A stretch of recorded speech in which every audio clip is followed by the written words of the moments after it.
अस्सलामुअलैकुम।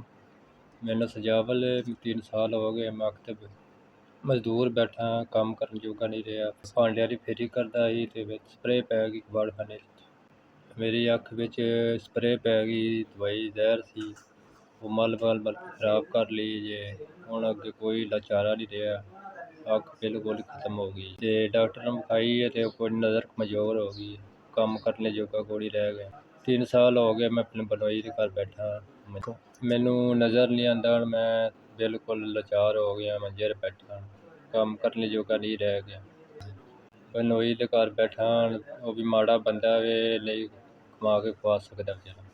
मैं मजदूर बंदा ते बड़ा औखा हो के वक्त गुजारने।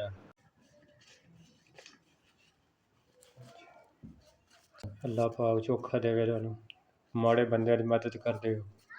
अल्लाह पाक तंदरुस्ती देवे सारें नू।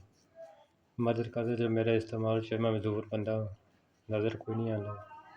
मैं तुहाडे घर च पैसे दित्ते होए ने, अपने इस्तेमाल च लिओ। मैं चोखा देवे तुहानू, चोखा देवे बाल बच्चे नू तंदरुस्ती देवे। अल्लाह पाक चोखा देवे, जींदे रहो, बाज रहो, शाद रहो।